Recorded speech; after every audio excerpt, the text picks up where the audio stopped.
Okay, so welcome to take three, and this one better work. I'm awfully tired of this. Uh, got bad bandwidth on the upload, and these have been pretty long. So welcome to my series, starting with part one on how the mind, secrets of how the mind lies to you in language, through language, about language. This will delve into the problems that many people have in learning another language or just understanding themselves because of their language. The first thing that I have to get clear is that everybody has an L1. Some people are bilingual or maybe trilingual, but that choice was not made by you. It was made by where you were born, the social cultural environment that you find yourself in. And just as your accent and dialect were not chosen by you, it was chosen from the people that you're around. Mainly, it has to do with the cohort children's group that you're around because they have more impact on you than your parents do. People do not learn the accent of their parents unless that's all they're around. If the parents have one accent and they learn a language as an L1 with a different accent area, they will get that accent from the children that they're around. That has been shown, proven many times in many studies. Now, so what I'm going to talk about here is how the mind lies to you, because when you get this first language, which I will call operating system, because that's an analogy that most people can understand, is if I say it's an operating system, everything is handled as if it fits into that operating system. Now, that worldview that you've been handed makes you very ethnocentric, and you try to apply your ideas onto other ideas of living, thinking, and talking and speaking and understanding. You can't understand why other people would do something differently, and you desperately want to put into your framework. This also has to do with more than just the language. It has to do with why wars start. It also has to do with why the people who come onto some of my comments on the YouTube want to attack me because it endangers their worldview, which they cannot prove their worldview. All they can do is give their opinions, especially when all I do is state facts and research and can cite my evidence, and I am someone who knows what I'm talking about, and they are just somebody who has an opinion. So all they can do is try to give me their idea. I don't fit into their worldview. Good, I don't want to. That's the whole point. I'm trying to crack you open like a Rinzai Zen master. Okay, it's a stick on your forehead, ignorant people. Wake up, okay? So what does this have to do? Let's take, for example, your operating system is English. In English, there's many things, many limitations that will give you problems in other languages. Now, let's talk about, for example, many people think that in English there's all these different tenses of the verb. There's all these, and many people on YouTube, gurus of the language learning people, even talk about there's so many different tenses in English. I've seen it from people who are also English teachers in the prescriptive sense. People even in TESOL and TEFL and ESOL, whatever acronym you want to use for it, they talk about it too because they just don't know. They just don't have the background. They're ignorant, Ignorance. Ignorance is bliss, and ignorance is what makes them want to push their ignorance onto other people. But English actually only has two tenses, and that is the past and the non-past. I have covered in one other video about the past with the ed, which is the morpheme added. The consonants changed on the end, and this makes a difference, and it tells you if it's past or non-past. So walk and walked, okay? Realize a lot of times it's a t sound, just like the final D is really a t in German also. So anyway, there are changes of other verbs, and that has to do with the fact that the verbs that change inside, like went, are gone, is because that is a strong verb from Old English and the Germanic languages. The vowels change inside, as opposed to the consonants on the end, which came from the weak verbs. So there is a trail of that. I covered that in another video. But what I want to talk about right now is the fact that English has this idea of the past and the non-past, and it's not very detailed nor definitive on what is the past. It's just the past. Now, unlike other people that I challenged, like Steve Kaufman and Moses McCormick, who Moses says he likes to learn exotic languages. I think he means minority languages that other people don't really know about, except that they're not that minority because he has to have materials that are put out in in sort of a capitalistic manner. He's not looking at academic research anywhere to find that. I'm going to use, for example, Chinook, a variety of Chinook. Chinook's an Inuit language in the Arctic. Now, it's very important, the different past tenses. They have 4 different past tenses that are used. And that right here, I'm going to show it to you. Okay, let's try to cover this. Okay, so there is a remote past. There is a far past, there's a recent past, and there's a immediate past. Now, this will, to a operating system person of English, be why do they need all those? It doesn't make any sense to me, especially the recent and the immediate past. Using the remote past, it'd be like he did it a long time ago. Far past would be he did it a long time ago. Recent past is he did it recently. And immediate past is he just did it. So the he just did it and he did it recently will be confusing. It will be like a choque. They use the Spanish word. It's a choque, choque de palabras, de sentidos. Meaning that the semantic force is confused for the people. They don't understand what's going on. So what do you have going on here? Well, you see the morphemes. This is divided up in the morphemes in IPA. And you see at the beginning, ga, ni, na, and e signify when it was. That's the temporal marker in it. You'll notice also that immediate loses one of the morphemes. It doesn't need it. It switches places, right? That changes. So what happens here is that this is a very informationally dense language. It's a polysynthetic. You could actually getting a sentence in one verb. One verb. Now that means that this information is very important. Why? Because they want to know where the food is at, how long ago the food was found, if the polar bears were there, if another tribe was there, how long ago the seals were seen. All this stuff is very important because the energy expenditures in the Arctic, you don't want to go someplace looking for seals if they were seen 3 months ago. So they want to know. But in English you have to tack this on. I saw. Well, when did you see? It's very clear with this language. Now English, again, people learning this language have to know, if they were learning Chinook, they would have to realize that this operating system is different than their operating system, and they must make the changes. They can't just be loose, okay? My analogy is like English, in many ways, it's like driving a car that has some problems and you've got it duct taped together. You can still make it around with duct tape windows. You have plastic over where the windows were, but you can't begin to fly a jet with duct tape windows, can you? And these other languages are like jets. It just cannot be done in this loose way that English is, and you've got to make sure that you got all the morphemes in it. You can't schwa, because English is a stress time language, and people schwa, cut out sounds and leave it like that. You can't do it. And one of the other areas, so that's just a small look at one aspect of, okay, time. How is time handled? Chinook handles time differently than English. So if you try to apply your ethnocentric worldview of what's going on from your operating system of English, it will not work, because you've been handed your operating system. It's mainly because of where you were born and to whom you were born, and everything else is social cultural. That has to do with the fact that your cohort group, the children, are more important than your parents, because people don't learn the accent of their parents. They learn the accent or the dialect of the place where they grew up. And that's a lot of research done on that to prove that the children cohort is more important than the parental cohort. Parental units, I guess. So that's part of that. There's been a lot of strides made in the evolutionary psychology, biology, social biology, cognitive linguistics, cognitive psychology, social linguistics, in all of these areas that have to do with languages, and this is part of it. Now, one of the things that I want to cover also in this first part, where you'll make mistakes from your operating system from English, is the whole area of what is called subjunctive. Now, subjunctive is a term that is not linguistic because it's not detailed enough.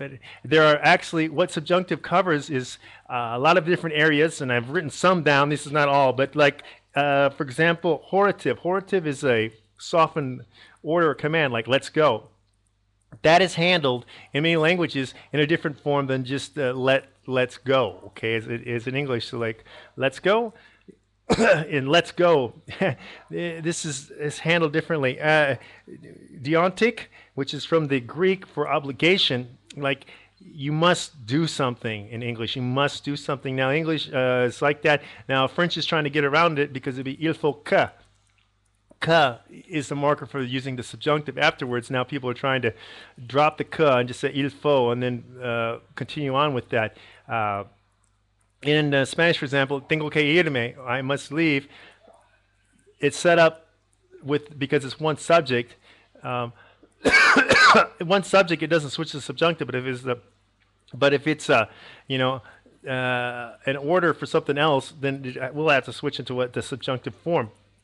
Then there's epistemic, which is how do you know about it? What do you know? What did you learn it from someone? Did you see it? Did you witness it yourself? Did you hear it yourself? Did you do it yourself? Or did someone else do it?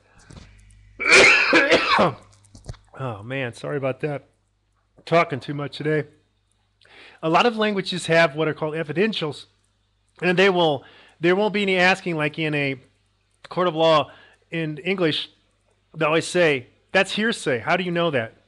Well, that's a stupid question in many languages because the way the person speaks tells them if they're the one that saw it, or if someone a second person saw it that they know, or a third person that they don't know saw it. Okay. Now let's go to optative, which is the hope, like espero que tú vengas mañana in Spanish. I hope that you come tomorrow. This is something you're expressing hope. Same thing with desire, you know. Deseo que tú seas rico, you know. I desire that you become rich, that you are rich. These things, because they're not real, it all goes to irrealis. Anything contrary to what's the reality has to be switched to a different form. And a lot of people don't know this in English. They make a big mistake, especially people are using things incorrectly. They don't even know the subjunctive exists in English. They say things like, if I was rich, which is incredibly wrong, and 100 years ago would have got them flogged and put in stocks in the center of the village. But now, for example, in Spanish, si yo fuera rico, you have to put it in the imperfect subjunctive for that. And then you're going to use a conditional. So, si yo fuera rico, tendría más coches. Man, I cannot talk right now. And that goes to the conditional. That doesn't match the forms in English. It does match the forms, but most people don't know that they don't know that were, if I were rich, that would have more cars, is subjunctive and then into conditional. But it's not just subjunctive in Spanish, it's the imperfect subjunctive, subjuntivo imperfecto, and then with condicional. So you have that, okay? One thing I should say about that is that also you have problems trying to apply that if you don't know. For example, like in French, if you're trying to say if I have money, or if I had money, which is really not subjunctive sounding in English, but si j'avais de l'argent, which would be imparfait, l'imparfait, and then you have the conditionnel after that.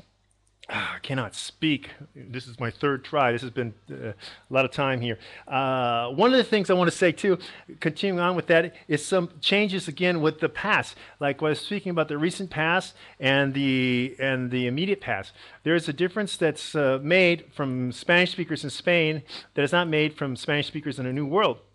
And it shows quite clearly that the Spanish in Spain is more detailed, more precise, and more specific, and that the speakers and listeners are meant to do that, to be correct.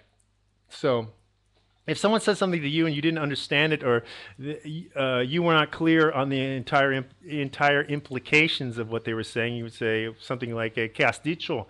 You know, which is in English, what have you said to me? You know, which is actually the pasado compuesto, el pasado compuesto. And in the New World, they're going to say something like ¿Qué dijiste?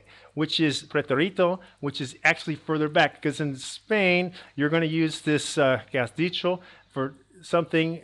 This sort of form is going to be used for 12 hours back. Anything beyond 12 hours back is going to be used preterito. So that would switch. They find it weird that you just said something and someone's going to say, ¿Qué trajiste? Because not correct time frame.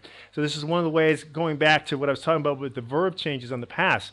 And this is one of the things for Spanish speakers themselves. There's a big division between Spain and the New World. Spanish speakers are very precise on what they're talking about is in time frames as opposed to the New World, which doesn't really use this compuesto tiempo.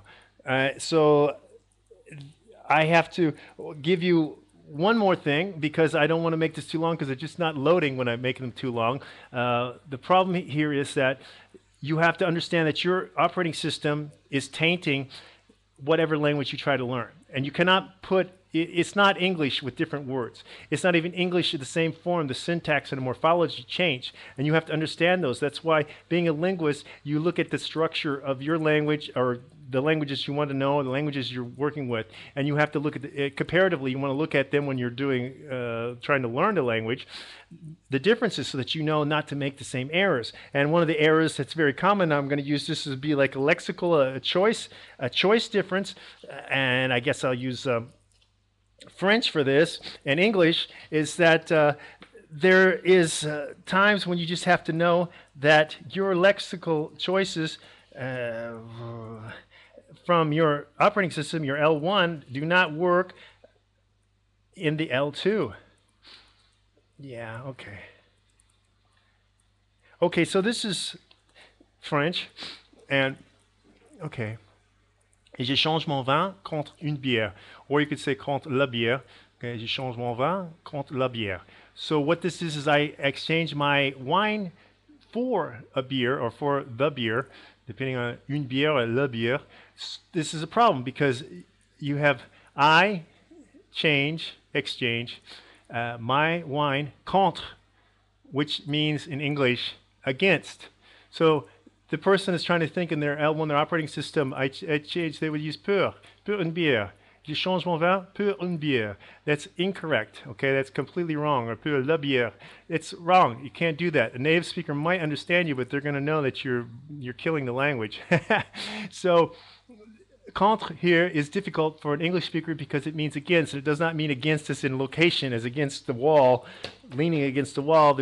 I can cover all that. That's really important in a lot of languages too, locational things, locatives. So what is different here is that you have to know contre is usually means against, like in a struggle, like in la lutte, you know, le combat. You have to make a difference here that this is actually, in this case, is used for the preposition for in English. So if I exchange my wine for a beer, you know. So you have to know contre is taking the place of for in English, and you only know this by knowing the form of the L2 or the L3, whatever language it is for you. This is French, for example. Many other languages use. I'm just using some of the world languages because I know them better, and they're going to make more sense to you as examples. Now, I've looked at, okay, how Chinook and English differ on the past, on the detailing of the past, and how more specific other languages are on the past, and how Spanish has its own division between the Spanish in the peninsula in Spain against the New World Spanish, and how it's more precise with the time aspect, which is aspect. We'll get into that in a different video. I also looked at how French with the lexical difference is not the same as what you would be saying in English, and that this causes a lot of problems. So you're going to have a lot of problems, you know, los choques, you know, ahora millones de choques. So you gotta be careful of that. So this is one of the ways that your mind lies to you because it wants to apply your operating system just like you want to apply your worldview onto others. Like I said, I have a lot of this happening to me on YouTube. People want to try to apply their world view onto me, even though their worldview is incorrect in these cases. A lot of people don't know that what they're doing is reinforcing the whole superior war hypothesis, which has been proven, and if you don't think it has been, bet me money, because I'm not doing any of this stuff for free in these big areas, and you will lose. Also, you can bet me money. One of the examples of somebody trying to put their, ignorant to worldview onto me was I had said that Moses McCormick and Steve Kaufman, among others, could not learn really, truly any language in the world, which they say that they can, because they can't tackle unscripted languages. Now, they haven't taken me up. Of course, they won't take me up on that because they don't have the skills. That would take a linguist to do that. as an adult learner. Okay. Now, what people have come back with is said from their ignorant view is that, hey, what are you talking about? All languages are written in some script. Really? Are they? Are they? Okay. If you keep believing that, then put up your money and prove to me that you really have faith in what you're saying and that you stand behind your words. And nobody has. So I'm not proving to you anything. I always speak facts. You can, if you want to prove me wrong, it's going to cost you money. Your attempt is, because I'm not wrong. Anyway, so over 90% of the world's languages don't have a script. That's the fact. Okay, so anyway, once again, have a real name, have a real photo. I'm not putting up people's comments from somebody like Fireball 2020. I mean, what is that? You know, if you're a cyber coward, why would I put your opinions on here? You couldn't be published anywhere that takes legitimate backbone integrity, credentials, and, you know, being true, basically. Opinions don't matter to me unless it's somebody like Chomsky or Van Valen or a noted authority in the field. Just because you're trying to apply your opinions doesn't mean that they're correct. They're probably wrong if they're you know, contre my ideas, you know, mes idées. Okay, so you're going to have to look at this again, look at my earlier videos, and glean what you can and apply it to when you're learning another language. And it's going to help you immeasurably. And look for part 2. And I'll see you later. Ciao!